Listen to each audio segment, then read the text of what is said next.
Chapter 36. The Strategic Use of Confucian Wisdom. Josue Chi adjusted the worn fabric of his robe, the coarse material scratching against his skin as he stood before the copper door.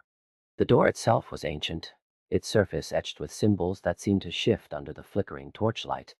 He had been here for hours, pacing back and forth, his mind racing with thoughts of how to proceed. Rodrick, the heavenly demon, stood rigidly on the other side of the door, his dark eyes glinting with a mixture of suspicion and impatience. "You will not open it," Rodrick growled, his voice like gravel grinding against stone. "The tower is not yours to enter." Josue tilted his head, a faint smile playing on his lips. "I am not entering it, noble lord. I am merely asking for permission to speak with your people." He paused, letting his words sink in. You see, in human custom, one does not deny a visitor who has traveled far and seeks only to ask questions. Rodrick's brow furrowed. Human custom? You speak of such things as if you understand them. Indeed, Josue replied, his tone calm and measured. For example, if I were to visit a village elder, I would first knock on their door and ask politely. If they refused, I would not force my way in, but rather wait until they were ready to speak. Rodrick hesitated, his massive frame shifting slightly. You think I am some village elder? No, noble lord, Josue said gently. I think you are a being of great honor and strength, one who would not deny a simple request. The words struck a chord. Rodrick's expression softened just enough for Josue to see the crack in his resolve. Very well, he muttered, stepping back and pulling the door open with a creak. But do not think this means I trust you. Josue stepped through the doorway, his eyes scanning the dimly lit corridor beyond. The air was thick with the scent of damp stone and something older, something ancient. He could feel the weight of the tower pressing in around him, but he kept his expression neutral. Thank you for your generosity, he said, bowing slightly. I shall not keep you long. Rodrick grunted and turned away, disappearing into the shadows. Josue took a deep breath and continued down the corridor, his footsteps echoing softly against the stone walls. The tower was unlike anything he had ever encountered before. Its corridors twisted and turned in ways that defied logic, each path guarded by a demon or a creature of shadow. He had to move carefully, avoiding the traps that seemed to be laid out for any who dared enter. As he rounded a bend, he heard voices ahead. He slowed his pace, listening carefully. I don't trust him, a voice said. He's too clever as a scholar. Karl, another voice replied. He's not here to harm us. Josue recognized the voice of Karl Jue. He stepped forward, his heart pounding slightly. Karl Jue. Karl turned, his expression wary. Josue Chi. What are you doing here? I was searching for Ina, Josue said, his voice steady. I heard she might be imprisoned here. Karl's eyes widened. You know about Ina. I do, Josue said, and I believe she's at the base of the tower. Karl nodded, his expression softening. That's what Kris said. Kris? Josue asked, his mind racing. The book spirit? Yes, Karl said. He's been helping us. Josue felt a surge of hope. Where is he? In his cave, Karl said, gesturing down a narrow path. But be careful. He's not quite what he seems. Josue followed Karl down the path, the walls closing in around them. The air grew colder, and the sound of dripping water echoed through the corridor. As they approached the cave, they could hear voices inside. Josue could make out the sound of pages turning and a soft, rhythmic chanting. Kris? Karl called out, his voice echoing in the cave. A figure emerged from the shadows, a small wispy form with a book floating above his head. His eyes glowed faintly, and his voice was soft and melodic. Ah, Karl, and Josue Chi, what brings you to my humble abode? We're looking for Ina, Josue said, stepping forward. We believe she's at the base of the tower. Kris' expression softened. Ah, yes. I've been studying the ancient texts. There is a passage that speaks of a place where one might be imprisoned. Ah, it's called the Tower of Demons, and it's said to be guarded by demons who consume the souls of those who enter. Josue frowned. The Tower of Demons. I've never heard of it. It's a place of great power, Kris said, his voice calm. But I believe Ina is there. I've been studying the 4 books, Josue said, his voice taking on a confident tone. I've found references to a passage called Caution in Final Actions. It speaks of the importance of being careful when one is about to act. Kris blinked, his expression confused. The 4 books? I've never heard of such a thing. Josue's smile widened. Ah, but it's there. It's a well-known passage. Oh, Avoni, you must have missed it. Kris shook his head. Oh. Ah, I've studied the 4 books for centuries. I've never come across such a reference. Ah, but it's there, Josue insisted, his voice firm. And there's another passage, People's Virtue, Tortoise. It speaks of a creature that embodies the virtues of the people. Kris looked at Josue, his expression a mix of confusion and embarrassment. I am not sure I've ever heard of that either. Of course you have, Josue said, his confidence unwavering. It's in the classics. Kris sighed, his expression softening. Sorry, Josue. I've been out of touch with the classics for a while. No need to apologize, Josue said, his tone gentle. I'm just glad you are here to help us find Ina. Kris nodded, his expression thoughtful. Yes, Ina is at the base of the tower. She's been imprisoned there for a long time. How do we get there? Karl asked, his voice urgent. There's a lower path, Kris said, pointing to a narrow tunnel at the back of the cave.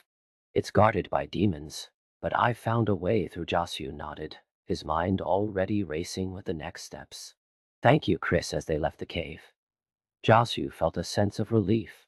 They were getting closer to finding Ina. Aye, but he also knew that the tower was dangerous, and they would need to be careful. Back in the main corridor, Josue paused, his mind turning over the conversation with Kris. He knew he had manipulated the book spirit, but it was for a good cause. He had to find Ina, and Kris was the only one who could help him. The thought of Ina being imprisoned at the base of the tower filled him with a sense of urgency. As they moved down the lower path, the air grew colder, and the walls seemed to close in. The path was narrow, and the sound of dripping water echoed through the corridor. They moved cautiously, each step deliberate, each breath measured. The demons that guarded the path were formidable, but Josue had a plan. We'll need to be careful, Karl whispered, his voice barely audible. They'll sense us if we're not careful. Josue nodded, his eyes scanning the shadows. I know. But we have to get to Ina. They reached a point where the path split into 2. One path led to the left, the other to the right. Josue hesitated, his mind racing. He knew that the correct path was the one on the right, but he needed to make sure Karl followed him well. Take the right path, Josue said, his voice calm and steady. It's the one that leads to Ina. Karl hesitated. Are you sure? I'm sure, Josue said, his voice firm. I've studied the texts. Karl nodded, and they continued down the right path. The air grew colder, and the sound of dripping water became more pronounced. The walls were slick with moisture, and the path was narrow, forcing them to walk single file. As they rounded a bend, they saw a figure standing at the end of the path. It was a demon, its skin dark and scaly, with glowing red eyes. It turned to face them, its mouth opening to reveal rows of sharp teeth. "Stop," the demon said, its voice a low growl. "You are not welcome here." Josue stepped forward, his voice calm. "We seek Ina. She is imprisoned at the base of the tower." The demon's eyes narrowed. "Ina. She is not here. We know she is," Josue said, his voice unwavering. "We have a map." The demon hesitated, its expression shifting. "You have a map?" "Yes," Josue said, his voice steady. "It's a map of the tower." The demon's expression softened slightly. I don't know about a map." Josue smiled, his confidence unwavering. "But I do." The demon stepped aside, and they continued down the path. Josue felt a surge of triumph. He had outwitted the demon with a simple lie, and they were getting closer to Ina. As they reached the end of the path, they saw a large stone door. It was covered in ancient symbols, and it looked like it hadn't been opened in centuries. Josue stepped forward, his heart pounding. "This is it," he whispered. "This is where Ina is." Karl nodded, his expression serious. "We have to open it." Josue reached for the door, his hand trembling slightly. "Well, need be careful." As he touched the door, it began to creak open, revealing a dimly lit chamber beyond. Inside, they could see a figure sitting in the corner, her hands bound with chains. It was Ina. "Ina!" Karl cried out. Rushing forward, Josue followed, his heart racing. "We're here to save you." Ina looked up, her eyes wide with surprise. "Josue." "Karl? Ugh. How did you find me?" "We followed the clues," Josue said, his voice soft. "We knew you were here." "How? Go away, Chai." Karl began to untie the chains, his hands shaking. "It's okay, Ina.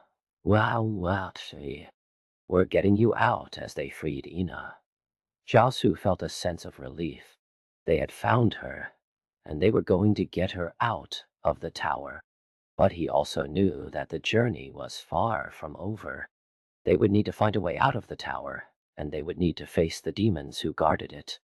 As they left the chamber, Josue looked back at the stone door, his mind already turning to the next steps. The tower was complex, and there were many paths to choose from. But they had found Ina, and that was the most important thing. He felt a sense of purpose, a determination to see this through. "We need to move quickly," Karl said, his voice urgent. "The demons will be coming soon." Josue nodded, his mind racing. "Well, take the left path.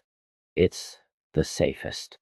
They began to move down the left path, the air growing colder with each step. The sound of dripping water echoed through the corridor, and the walls seemed to close in around them. But they kept moving, their eyes fixed on the path ahead. As they rounded a bend, they saw a figure standing in the shadows. It was Rodrick, his dark eyes glinting with a mixture of anger and relief. "You have found her," he said, his voice low. "But you must leave quickly. The demons will be coming." Josue nodded, his expression serious. "Thank you for your help." Rodrick hesitated, then turned and disappeared into the shadows. Josue and Karl continued down the path, their pace quickening. They knew they had to get out of the tower before the demons caught up with them. As they reached the end of the path, they saw the entrance to the tower. It was a narrow opening, barely wide enough for one person to squeeze through. Josue took a deep breath and stepped through, followed by Karl and Ina. The air outside was cool and fresh, a stark contrast to the damp, oppressive air of the tower. They emerged into a clearing, the moonlight casting long shadows across the ground. Josue felt a sense of relief. but also a sense of urgency. They had found Ina, but they still had to get her to safety. We need to get her to the village, Karl said, his voice steady. It's the safest place for her, Josue nodded, his mind already turning to the next steps. Yes. Well, take her there. As they began to move, Josue felt a sense of accomplishment. They had found Ina, and they had outwitted the demons and the book spirit. But he also knew that the journey was far from over. There were still many challenges ahead, but for now, they had succeeded in their mission. The tower loomed behind them, its ancient walls casting long shadows in the moonlight. Josue knew that they would need to be careful, but for now, they had done what they set out to do. They had found Ina, and they were bringing her to safety.